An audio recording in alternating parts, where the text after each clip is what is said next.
السلام البنات، كنتمنىكم تكونوا بخير وعلى خير. اليوم غادي نقدم معكم لاصوص ديال البيتزا، ولاصوص اللي كنستعملوها في بزاف ديال الحوايج ماشي غير في البيتزا. كنحتاجو هنايا كيلو ديال المطيشه.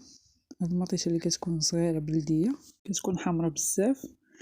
كنحتاجو هنايا 2 خيط زوات، كنحتاجو باربه اللي كنقيوها، كنحتاجو بول روا ولا بصله خضاريه، كنحتاجو 3 الفلفلات يكونوا حمرين.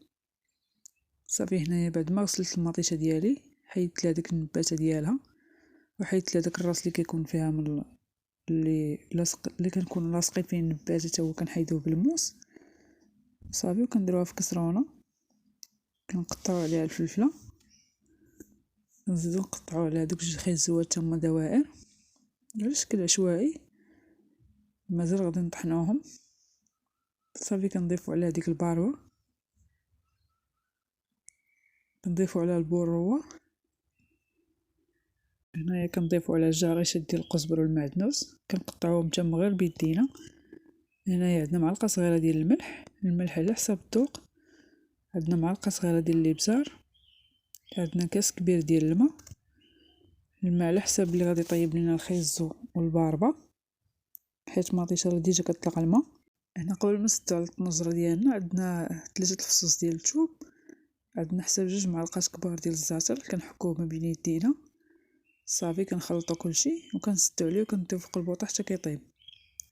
الطنجره ديالنا بعد ما كتغلي هنايا كنقلبوا الخيزو ديالنا الا كان طاب.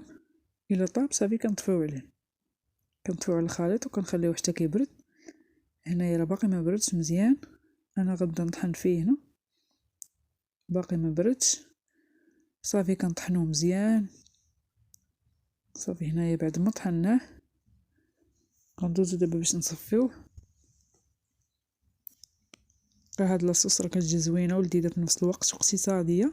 راه ما كنضيفوش فيها مركز طماطم ولا مطيشه الحك، راه كتجي اقتصاديه وزوينه في نفس الوقت وكيجي المذاق ديالها لذيذ. كنستعملوها في البيتزا، كنستعملوها في الحوت، كنستعملوها في لي بات. كاع الاستعمالات اللي كنستعملو فيهم لاصوص ديال المطيشه كنستعملهم فيها. صافي هنايا بعد ما صفيتها هنا راه كيبقى لينا غير القشور ديال المطيشه، كلشي كيتطحن، كيبقى نصفيو غير داك القشور ديال المطيشه اللي كتبقى. صافي وكنزولو وكنحتفظوا بها. هنايا اما نديروها في القراعي ديال الزاج يكونوا معقمين، اما نديروها في شي بلاستيك وكنحتفظوا بها في المجمد. الوقت اللي كنبغيوها كنجبدوا القياس وكنعاودوا نرجعوها، راه ما كيجرى ليها والو، كتبقى هي في نفس المذاق. يمكن لنا نحتفظوا بها حتى مده طويله، ما كيوقع لها حتى شي حاجه. نحتفظوا بها في المجمد الوقت اللي كنبغيوها كنجبدوها. صافي هنايا هذيك القشره ديال المطيشه اللي صفيناها حنا حيدناها. شوفوا لاصوص ديالنا كيفاش كتجي خاطره، واخا داك الكاس ديال الماء اللي ضفناه.